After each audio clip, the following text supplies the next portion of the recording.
Hello everyone, स्वागत है आपका हमारे online learning platform target Gurukul पर। और आज हम आपके लिए एक नया सब्जेक्ट लेकर के आए हैं जो है Hindu law.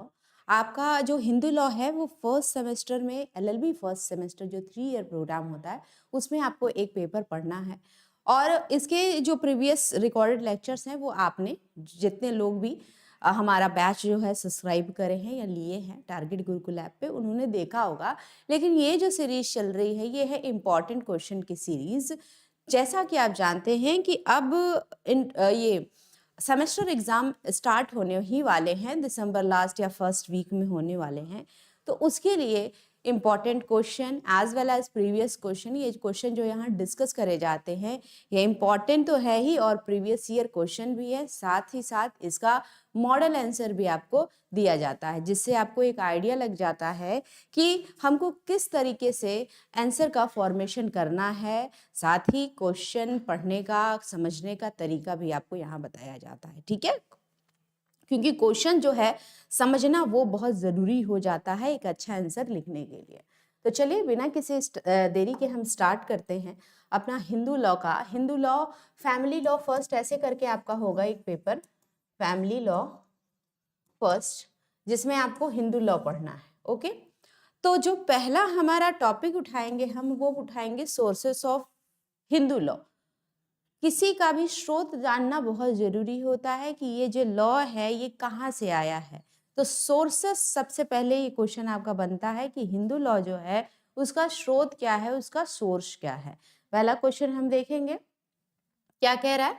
Enumerate the various sources of Hindu law pointing out the relative importance of each. मतलब what are the main sources of the Hindu law, discuss their importance। मतलब हिंदू कानून जो है या हिंदू विधि कह लें अगर, तो इसका सोर्स कहाँ से आया है, ये जो लॉ है ये लॉ की अवधारणा कहाँ से ली गई, कहाँ कहाँ से चीज़ें उठा करके हिंदू लॉ में चीज़ें इनकलकेट करी गई हैं, डाली गई हैं, यही ये क्वेश्चन पूछ रहा है। स्रोतों के बारे में क्वेश्चन पूछ रहा है, ठीक है।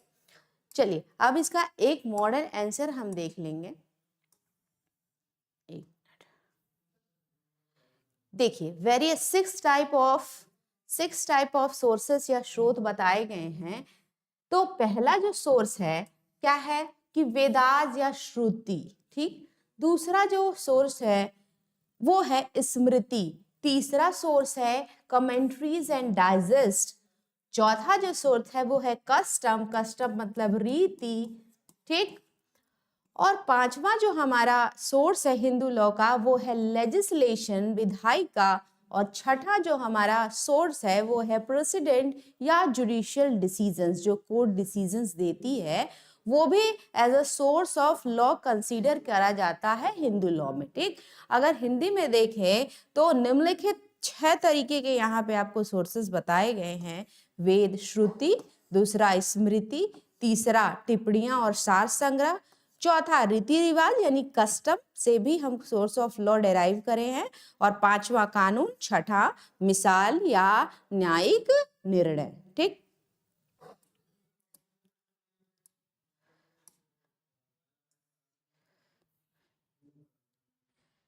चलिए, तो अब ये हम लोगों ने देखा कि 6 टाइप से सोर्सेस हम लोग डेराइव करते हैं 6 जगह से, यानी कि 6 जो आपने हेड पढ़े उसके अब नीचे क्या क्या चीजें हमको पढ़नी है, उसके अंदर क्या क्या चीजें पढ़नी है वो हमको देखना है। तो पहले तो आप पढ़ेंगे वेदास, जिसको श्रुति भी कहते हैं। श्रुति और स्मृति, स्मृति सुन करके और श्रुति जो याद रह जाए, ठीक है। तो वेदास जो है वो हिंदू लॉ में according to Hindu belief is a divine revelation in the utterance of the creator। Shruti is the synonyms used for Veda. तो श्रुति को समानार्थी यूज किया जाता है वेदा के तरह, ठीक है। तो श्रुति जो है वो समानार्थी है वेदा का। एंड इसका मतलब क्या होता है, what was heard, क्या सुना गया। मैंने बोला ना कि क्या सुना गया, फ्रॉम गॉड, गॉड से क्या सुना गया था।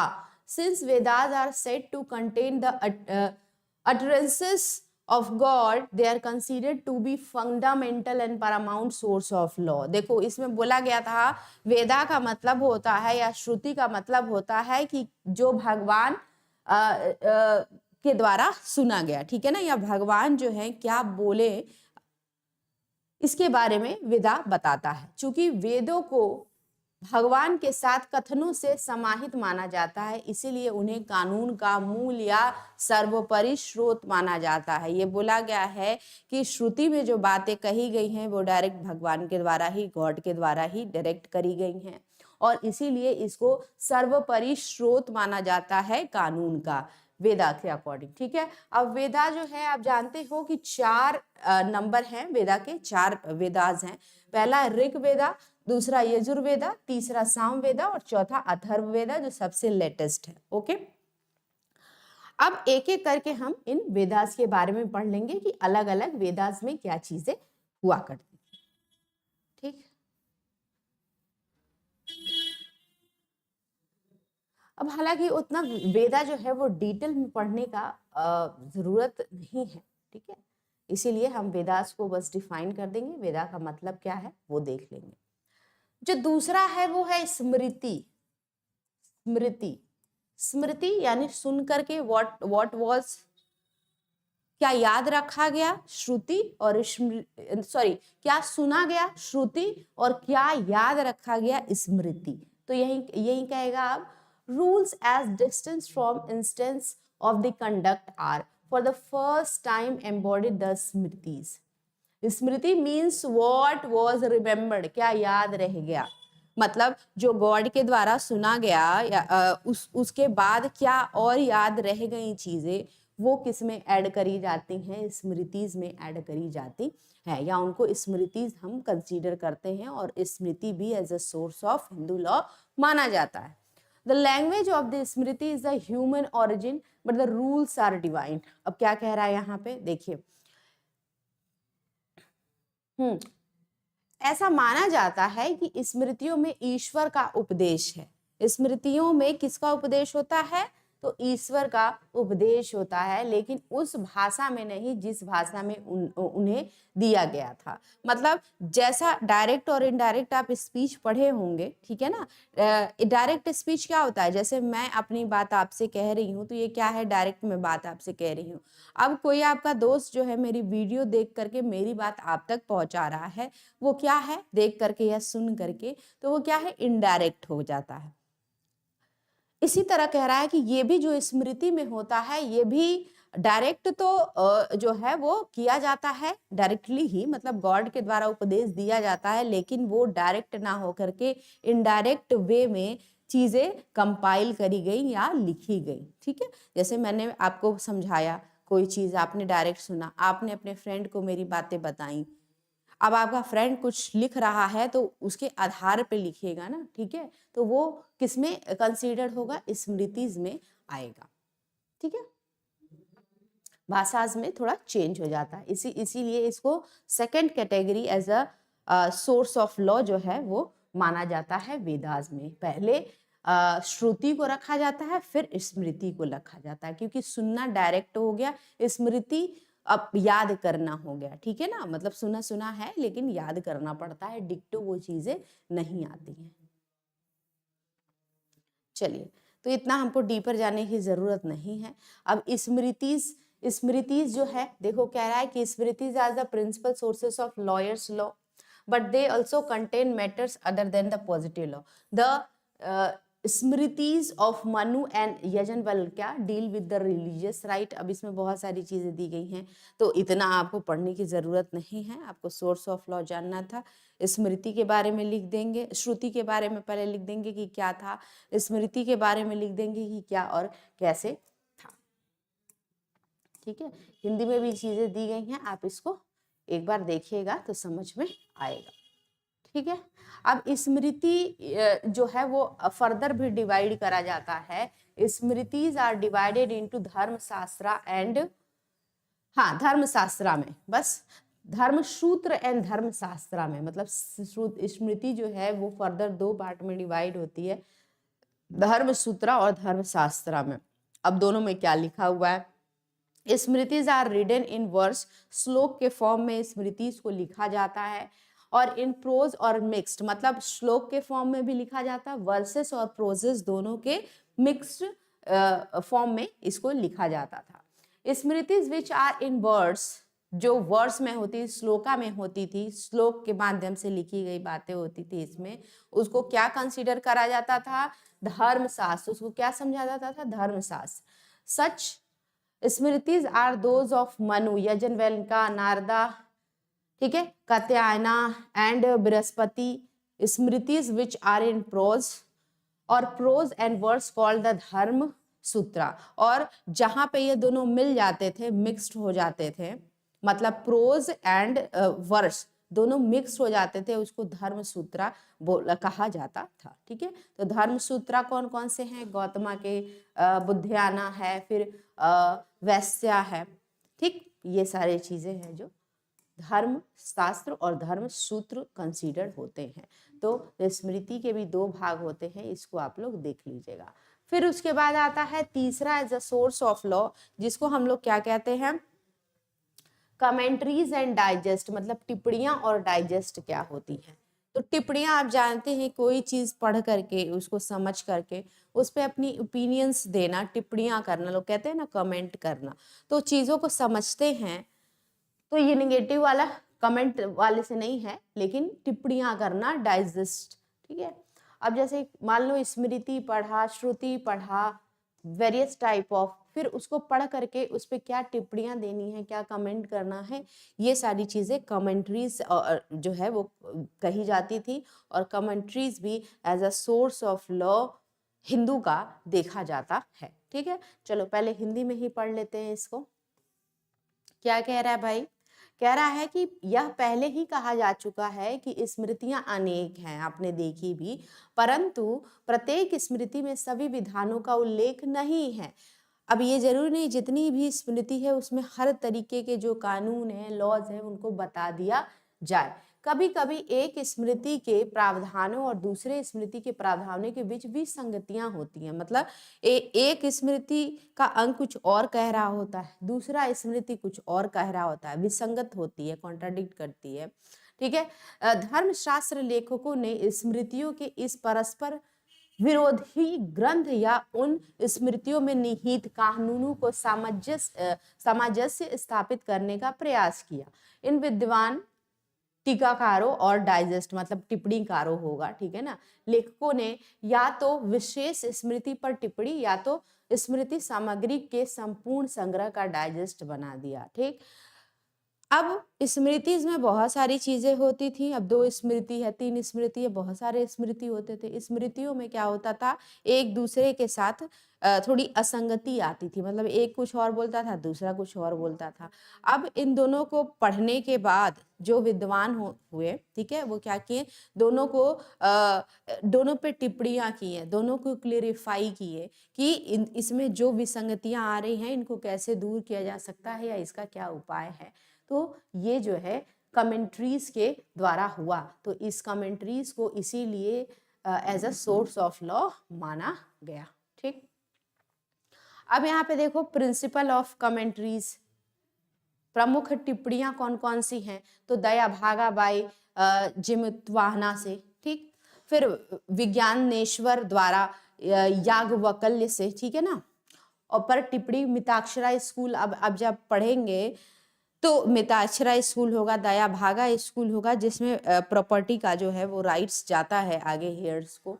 तो ये सब जो है ये एक दूसरे को जब कॉन्ट्राडिक्ट कर रहे थे ये स्मृतिज, तो इस पे कमेंट करा गया, कमेंट्रीज लाई गई विद्वानों के द्वारा और चीजें क्लियर करी गई। तो ये कुछ जो है ये कुछ कमेंट्रीज दिए गए हैं, आप इसको पढ़िएगा।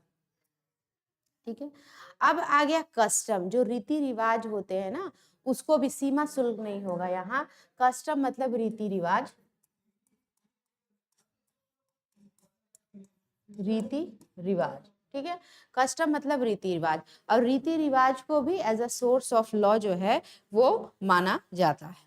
क्या कह रहा है, custom is regarded as one of the most important source of law. ठीक, the privy council in collector of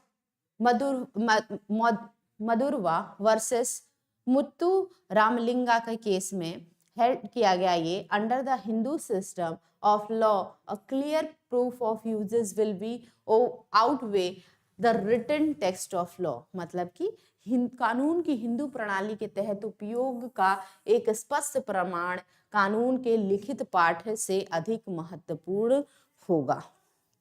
ठीक है, अब मान लो कि रीति रिवाज या कस्टम का कोई लिखित प्रमाण है तो वो लिखित प्रमाण जो है अन्य कानूनों से ज्यादा महत्वपूर्ण होगा। ठीक है, अब कस्टम जो है, जैसे आपके यहाँ शादी में कस्टम्स होते होंगे, मुंडन होता होगा, उसमें कुछ कस्टम्स रीति रिवाज होते होंगे, हर तरीके सबका अपना अलग अलग भी होता है। तो ये कस्टम जो है लागू करवाने के लिए as a source of law कुछ आवश्यक शर्तें होती हैं। हर custom source of law consider नहीं करा जाता है। ठीक है, तो वो आगे यही टॉपिक है कि लागू होने वाले रिवाज में निम्नलिखित आवश्यक बातें होनी चाहिए। तो जिस कस्टम को कोई लागू करवाना चाह रहा है या वो custom as a source of law आपको दिखाना है, तो आपको ये सारी चीजें, या उस कस्टम को, आपको नहीं, कस्टम को ये सारी चीजें जो है फुलफिल करनी पड़ेगी, तभी वो custom as a source of law जो है वो बन पाएगा। तो चलिए देखिए, 6 जो है वो इसको शर्तें फॉलो करनी पड़ेंगी। पहला तो प्रथा जो है यानी कस्टम जो है वो क्या होना चाहिए, प्राचीन होना चाहिए, पुराना होना चाहिए। ठीक, बहुत समय से चले आना होना चाहिए। दूसरा जो है यह निश्चित और एक समान होना चाहिए, मतलब जो रीति रिवाज, जो कस्टम है उसमें सारी चीजें क्लियर होनी चाहिए, निश्चित होनी चाहिए और एक समान होनी चाहिए। तीसरा क्या आवश्यक तत्व है इसका कि यह निरंतर होना चाहिए, मतलब ये रुकता नहीं चाहिए। ऐसा नहीं कि एक जनरेशन ने उस कस्टम को फॉलो किया, दूसरे जनरेशन ने गैप किया, फिर तीसरा जनरेशन चाहे तो उसको आगे बढ़ा सकता है, ऐसा नहीं है। वो कॉन्टिन्यूटी में बना होना चाहिए वो कस्टम। फिर यह अनैतिक या सार्वजनिक नीति के विरुद्ध नहीं होना चाहिए, और ऐसा कोई कस्टम जो इमोरल है या फिर पब्लिक पॉलिसी के अगेंस्ट बात करता है या काम करता है, तो वो भी कस्टम जो है as a source of law consider नहीं करा जाएगा।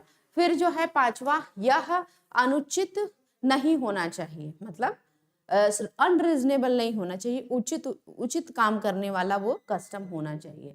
फिर छठा है कि इसका वैधानिक कानून का विरोध नहीं किया जाना चाहिए, मतलब ये जितने भी स्टैट्यूटरी, मतलब हमारे यहाँ जितने भी कानून हैं अभी प्रेजेंट, उसमें से किसी भी का उल्लंघन नहीं करना चाहिए। तो इतने 6 जो है आवश्यक शर्तें हैं जो पूरा करेगा जो कस्टम, वही as a source of law consider करा जाएगा। ठीक है, और जो एक्स्ट्रा चीजें हैं आप उसको पढ़ लीजिएगा एक बार जरूर, केस लॉज होंगे generally.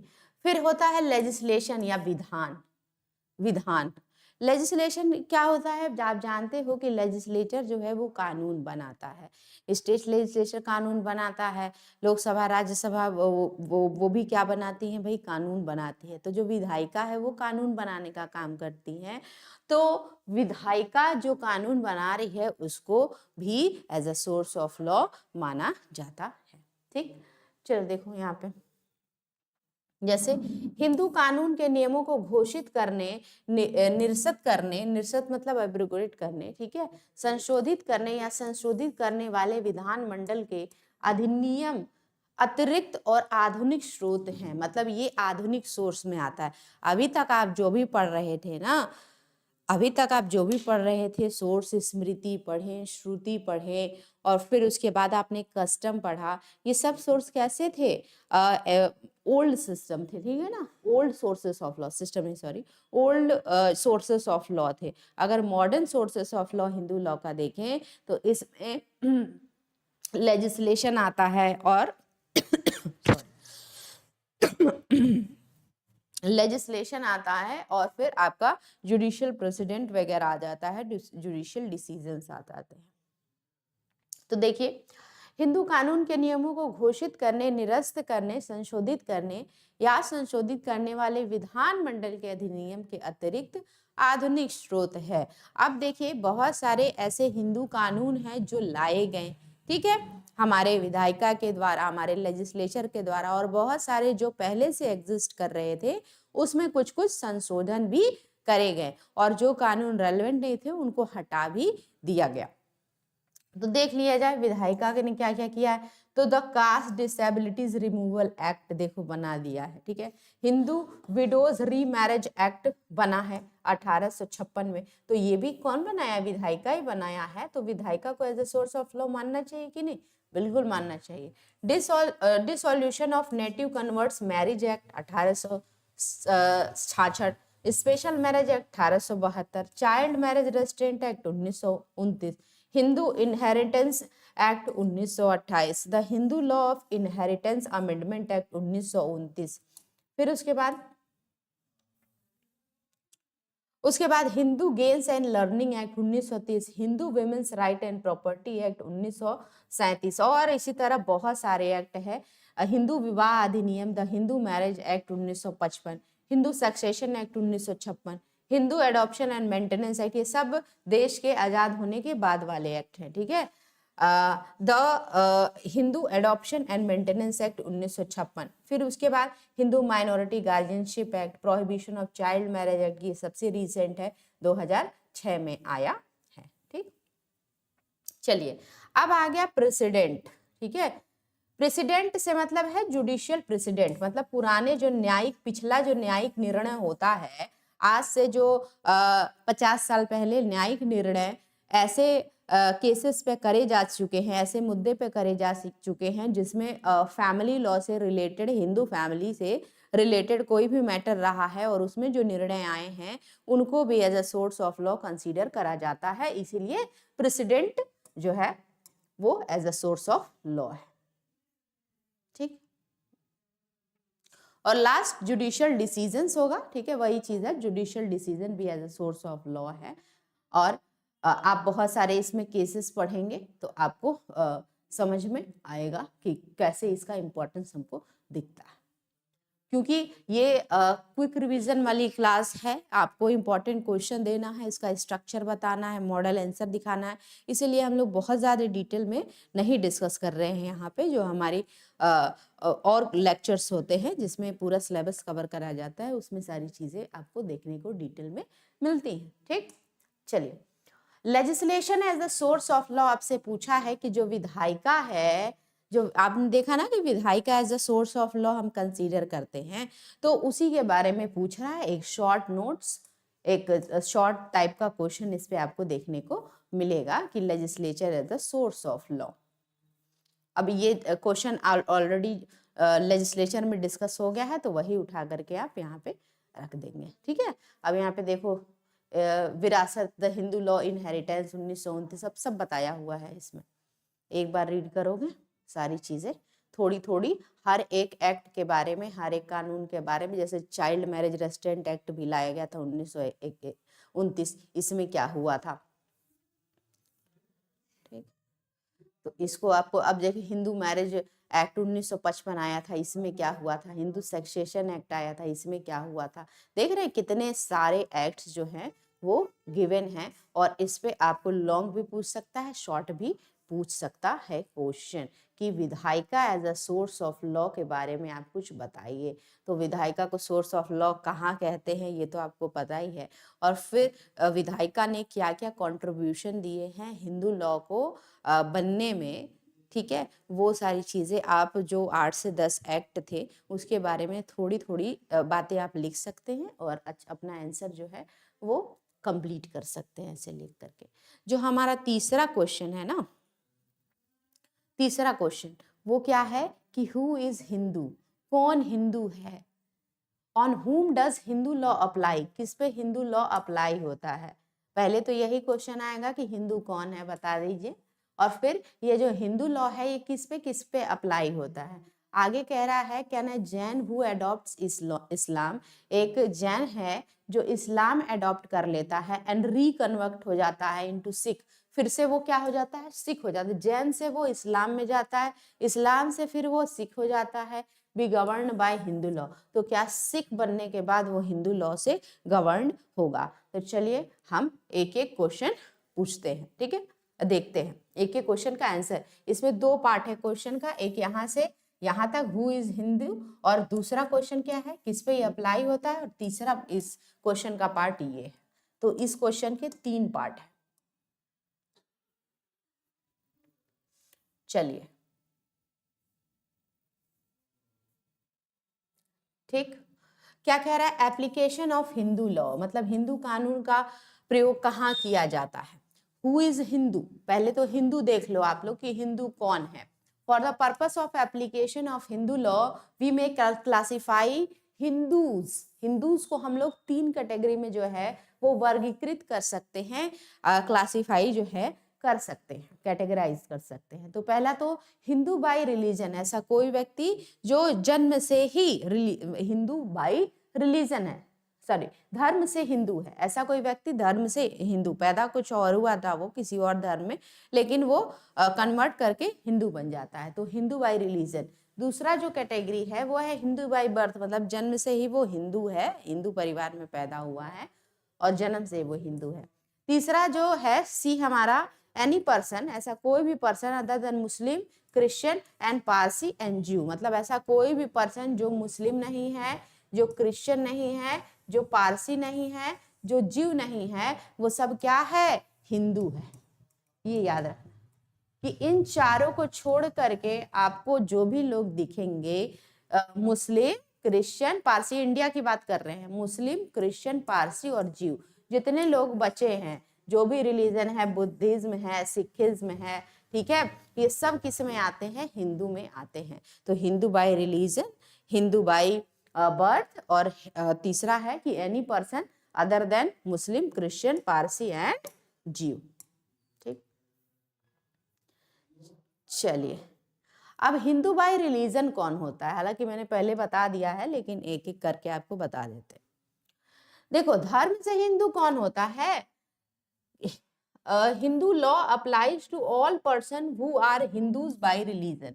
The Hindu religion is marvelously Catholic and Islamistic, मतलब हिंदू धर्म आश्चर्यजनक रूप से कैथोलिक और लोचदार है, कैथोलिक नहीं होगा यहाँ पे, ठीक है। इसका धर्म शास्त्र चुनाववाद और सहिष्णुता और निजी पूजा की लगभग असीमित स्वतंत्रता द्वारा चिन्हित है।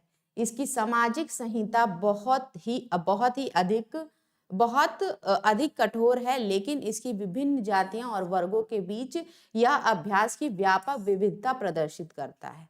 केवल रूढ़िवादी आचरण की चूक से हिंदू की श्रेणी से बाहर नहीं किया जा सकता। धर्म से हिंदू का अर्थ है किसी भी, यहां तक आपका रेलेवेंट था, यहां से आपका रेलेवेंट है, ये हटा दीजिए, यहां से आपका रेलेवेंट है। धर्म से हिंदू का अर्थ है किसी भी रूप या विकास में धर्म से हिंदू, जिसमें वीर शैव, लिंगायत, ब्रह्मा, प्रार्थना या आर्य समाज या अनुयायी शामिल है। कबीर पंथियों को को भी हिंदू माना जाता है। धर्म से हिंदू मतलब धर्म वो भले ही दूसरा अपना कॉन्सेप्ट चलाते हैं, क्योंकि ये हिंदू जो धर्म है वो बड़ा व्यापक है, कुछ कुछ रूढ़िवादिता भी है उसमें, और इसीलिए कह रहा है कि ऑल्दो ये कंजर्वेटिव, थोड़ा सा रूढ़िवादी है, कठोर है, लेकिन इसके बावजूद भी जो इसके अलग अलग सेक्ट के लोग हैं, जैसे वीरशैव है, लिंगायत है, ब्रह्मा है, प्रार्थना समाज है, आर्य समाज है, और कबीरपंथी जो लोग हैं, वो भले ही हिंदू रूढ़िवादी उससे मेन स्ट्रीम से अलग हो गए हैं, लेकिन फिर भी इनको हिंदू ही कंसीडर करा जाता है। तो धर्म से हिंदू इन्हीं लोग को बोला जाते हैं, ठीक है। जैसे वीरशैव है, लिंगायत है, ब्रह्मा समाज है, प्रार्थना समाज, आर्य समाज, कबीरपंथी, ठीक। चलो अब यहाँ क्या कह रहा है आगे क्या कह रहा है कि Hindu law also applies to any person who is Buddhist, Jains और सिख्स बाय रिलीजन, मतलब हिंदू जो लॉ है वो बुद्धिस्ट, जैन और सिख पे भी क्या होता है, लागू होता है। बुद्धिज्म, जैनिज्म और Sikhism are the offshoots of the Hindu, मतलब ये हिंदू की शाखाएं हैं। बुद्धिज्म, जैनिज्म और सिखिज्म हिंदू की शाखाएं हैं, ठीक। चलो अब यहाँ पे देखो, convert to Hinduism is a Hindu by religion. A convert to Hinduism is a person who renounce the faith and accept Hinduism, Sikhism, Buddhism और जैनिज्म. मतलब हिंदू धर्म में परिवर्तित होना धर्म से हिंदू है. ठीक है, अगर हिंदू के किसी भी धर्म के फॉर्म में आप जितना भी फॉर्म पढ़े हैं उसमें भी आप परिवर्तित हो जाते हैं तो भी आप हिंदू ही माने जाते हैं. तो ये मैंने आपको बता दिया. चलिए, अब ये हो गया धर्म से हिंदू कितने तरीके से. इसको आगे और जानकारी चाहते हैं तो एक बार पढ़ लीजिएगा. और दूसरा जो इसका पार्ट है वो है हिंदू बाय बर्थ, मतलब जन्म से हिंदू. वो धर्म से हिंदू था, ये जन्म से हिंदू है. आगे देखो, कह रहा है कि where both the parents are Hindus, children born of Hindu parents are Hindus. If one parent is Sikh, अगर उसमें से कोई एक पेरेंट सिख है एंड अदर जो है वो जैन है, the child will be a Hindu by birth because both the parents are Hindus. देखो, अब मैंने बोला ना कि कोई बच्चा अगर कहीं पैदा हो रहा है उसके माँ बाप दोनों हिंदू हैं, ठीक है, तो बच्चा भी ऑटोमेटिकली क्या है, वो हिंदू कंसीडर करा जाएगा. अब ऐसा भी सिचुएशन आ जाता है, एक मिनट, अब ऐसा भी सिचुएशन आ जाता है कि एक माता जो है वो सिख है और पिता जो है वो बुद्धिस्ट है. अब दोनों की शादी हो गई, तो क्या इनका बच्चा हिंदू नहीं कहलाएगा? बिल्कुल कहलाएगा, क्योंकि उसके वर्गीकरण ही तो है, उसके सब हेड्स ही तो है बुद्धिस्ट और सिख. तो बुद्धिस्ट और सिख का भी बच्चा होगा, उसको भी हिंदू ही कंसीडर करा जाएगा बाय बर्थ. ओके, चलिए.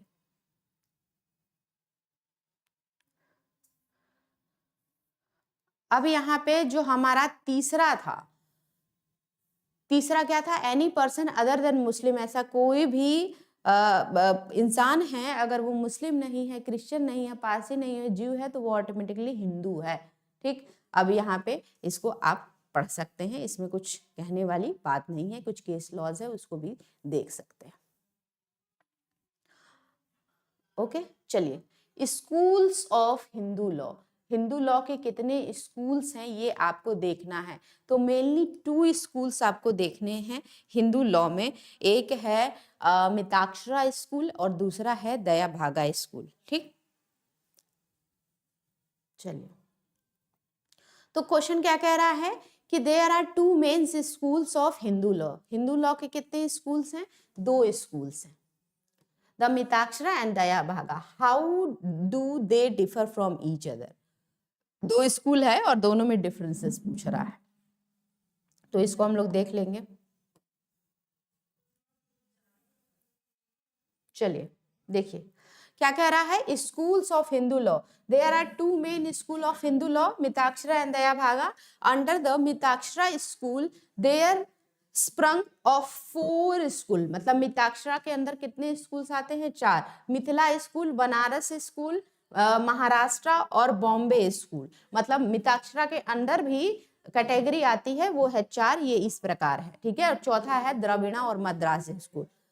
The variance between the subdivisions of the Mitakshara schools are comparatively few and slight. अब ये जो मिताक्षरा में सब हेड करे गए हैं, सब कैटेगराइजेशन किया गया है, उसमें बस थोड़े थोड़े से चारों में कुछ डिफरेंस देखने को मिलते हैं. In respect of Maharashtra school, this division serves no useful purpose, nor does it rest upon any true scientific basis.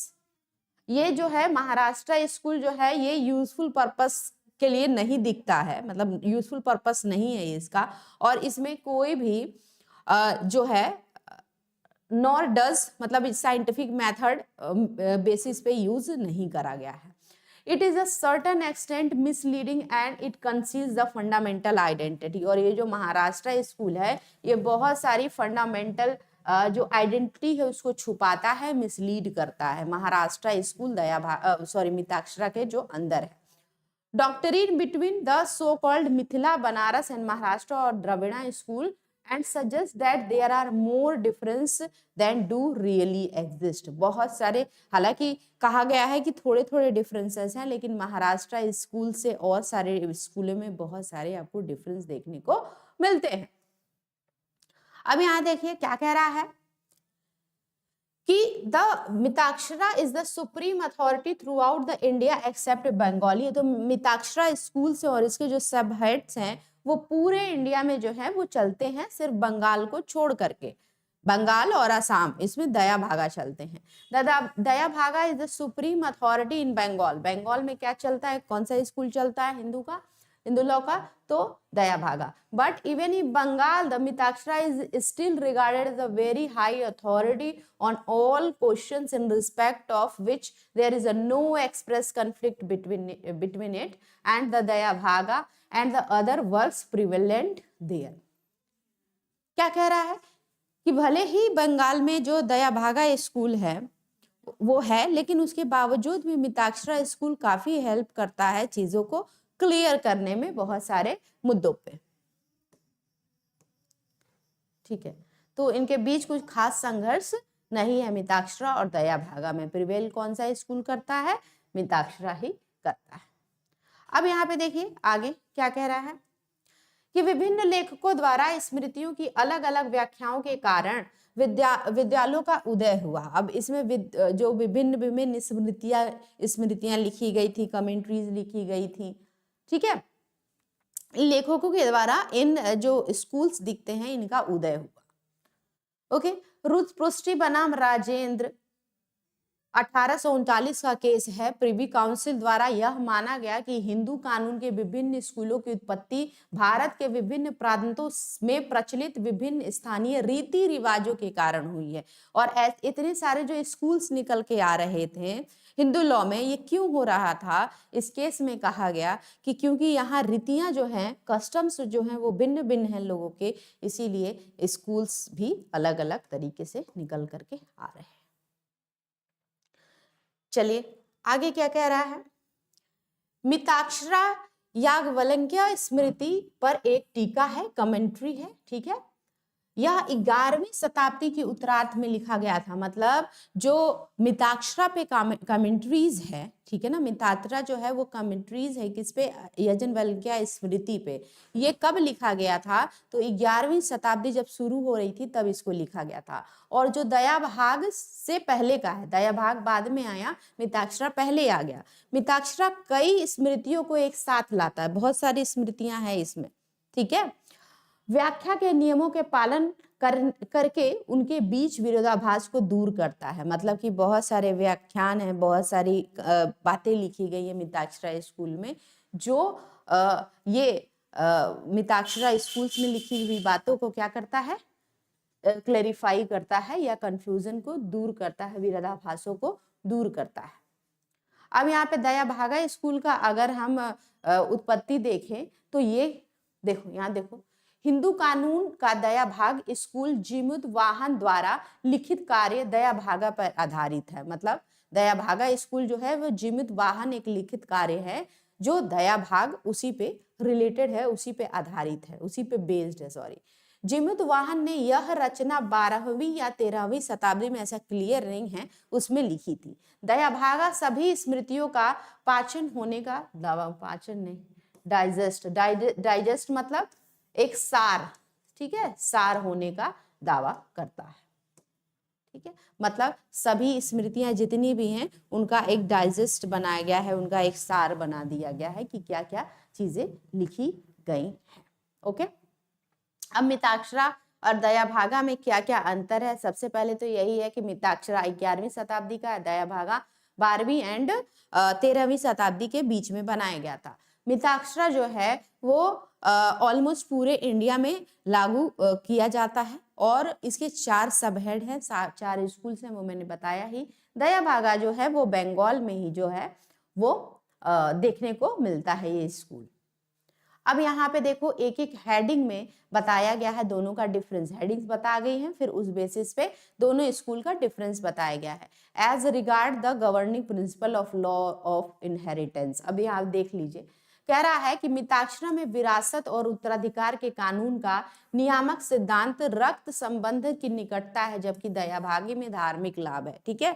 अब यहाँ पे कह रहा है कि जो दया भागा में, सॉरी, मिताक्षरा में जो विरासत या उत्तराधिकार किसी को मिलता है वो ब्लड रिलेशन से मिलता है, जो हमारे यहाँ भी चलता है, ठीक। लेकिन दया भागा में जो है वो रिलीजियस बेनिफिट के लिए मिलता है। ठीक है, तो चीजें सर्टेन किस में होंगी, तो मिताक्षरा में ही होंगी। ओके, इसको अब एक एक करके आप लोग देख लीजिएगा। 3-4 जो है डिफरेंस आप लोग देख लीजिए। As regard as the concept of coparcenary, coparcenary का राइट यहाँ पे मिताक्षरा में जो है वो देखो ये पढ़ा देते हैं, सहायदिकी का राइट जो है दोनों स्कूल सहदायिकी की अवधारणा से में भिन्न है, मतलब ये कोपार्शनरी राइट जो है उसमें भिन्न है। मिताक्षरा के अनुसार अविभाजित जो अनडिवाइडेड हिंदू फैमिली है, पारिवारिक संपत्ति में प्रत्येक सहायदी का स्वामित्व संपूर्ण संयुक्त संपत्ति और उसके प्रत्येक भाग पर फैला होता है। प्रत्येक मालिक को संपूर्ण का स्वामी माना जाता है, उसी प्रकार जैसे अन्य सह मालिक भी संपूर्ण के स्वालिक होते हैं। दूसरे के स्वामित्व को छोड़े बिना एक का स्वामित्व, इस दृष्टिकोण को समग्र स्वामित्व के सिद्धांत के रूप में जाना जाता है। मतलब जो हिंदू अनडिवाइडेड फैमिली की संपत्ति होती है और मान लो उसमें 5 भाई होते हैं, तो जब अनडिवाइडेड फैमिली है तो उनकी जो भी प्रॉपर्टी होगी वो सबकी एक समान की ही मानी जाएगी, जब तक कि वो डिवाइड नहीं कर दी जाती है। सब पे समान का ही स्वामित्व जो है वो माना जाता है। लेकिन दया भागा में ऐसा आपको देखने को नहीं मिलता है। अब यहाँ पे देखो क्या कह रहा है, था ना यहाँ पे दया भागा के अनुसार, यहाँ पे देखो क्या रहा है ना कि दया भाग के अनुसार प्रत्येक अविभाजित सहदायिकी का स्वामित्व संपूर्ण संयुक्त संपत्ति पर नहीं होता, बल्कि उसके केवल कुछ विशेष भागों पर होता है। इस सिद्धांत को आंशिक रूप से स्वामित्व के सिद्धांत के रूप में माना जाता है। दया भाग में क्या होता है, मान लो 5 भाई हैं तो 5 भाई का शुरू से ही जो हिस्सा बनता है, मतलब जितना भी आए वो सिर्फ उतने के लिए ही रिस्पॉन्सिबल होते हैं या फिर उतना ही उनका हिस्सा होता है, ना कि वो पूरे पे अपना स्वामित्व जो है वो दिखाते हैं। भले ही जो हिंदू फैमिली है वो अनडिवाइडेड है, अभी डिवाइड नहीं हुई है, जॉइंट ही।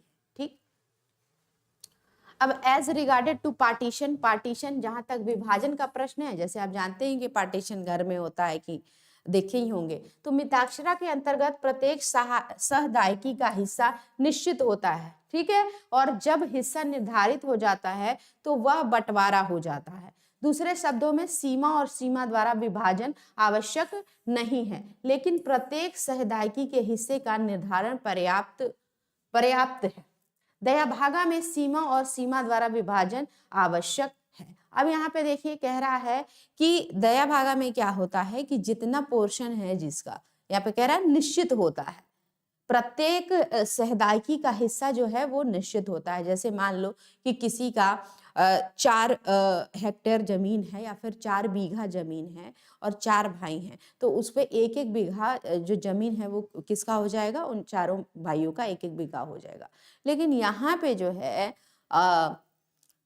दया भागा में ऐसा कॉन्सेप्ट नहीं चलता। यहाँ पे सीमा और सीमा कह रहे हैं, हाँ, मेट्स एंड बाउंड्स जो है वो नेसेसरी होना पड़ता है। मतलब अगर हिस्सा चाहिए किसी को समान, तो उतने उनको चीजें फुलफिल करने पड़ेंगी जितना रिक्वायर्ड है। यहाँ पे तो क्या होता है कि कोई अगर कर रहा है, नहीं कर रहा है, मान लो 4 बेटे हैं, 4 बेटे, मान लो 4 बेटा में से 2 बेटा ही माँ बाप का सेवा कर रहे हैं, कोई भी घर की जिम्मेदारी दे रहे हैं, और 2 बेटे जो हैं वो नहीं कुछ देख रहे हैं, तो भी उनका हिस्सा जो है वो बराबर होता है। लेकिन दया भागा स्कूल में ये मीट्स एंड बाउंड्स पे चलती हैं चीजें कि जितना आप करेंगे, आपको अगर समान जो है वो हिस्सा लेना है तो आपको ये चीज करनी पड़ेगी, नहीं करेंगे तो हिस्सा भी जो है वो उसी के अकॉर्डिंग कम होता जाएगा, उसी प्रोपोर्शन में। ठीक है, अब यहाँ पे देखो जहां तक महिलाओं का क्या कह रहा है कि जहां तक महिलाओं के मालिकाना अधिकारों का संबंध है, महिलाओं का भी तो एक प्रोप्राइटरी राइट होता है ना, तो इसमें क्या कहता है मिताक्षरा स्कूल, मिताक्षरा में संपत्ति के अधिकरण में महिला को पुरुष के बराबर दर्जा दिया गया है। मतलब मिताक्षरा जो स्कूल है उसमें महिला पुरुष दोनों बराबर है। ठीक है, सहदायिकी पे प्रॉपर्टी में समान हिस्सा होगा। लेकिन अब यहाँ पे देखो दया भागा में, देखो दया भागा में इस शब्द का प्रयोग तकनीकी अर्थ में किया गया है, बस काम लिखने वाली बातें हैं। पेपर पे हैं या बातें लिखी गई हैं, लेकिन इसका अर्थ वह है संपत्ति जिसके उसके पूर्ण नियंत्रण में है। मतलब क्या कह रहा है, इंग्लिश में देखते हैं, एक मिनट। हाँ देखो, The Dayabhaga use the term in a technical sense and it means the property which is under her absolute control. अब इसमें क्या बोला जाता है, Mitakshara places the woman in acquisition of the property on the equal footing with man, but Jimitwa, the author of Dayabhaga, is an orthodox in this matter and restrict their acquisition to 6 sort of the property especially mentioned by Manu. ठीक है, रखा तो समान गया है मिताक्षरा में, लेकिन जो मिताक्षरा को लिखे थे, ठीक है ना, एक मिनट,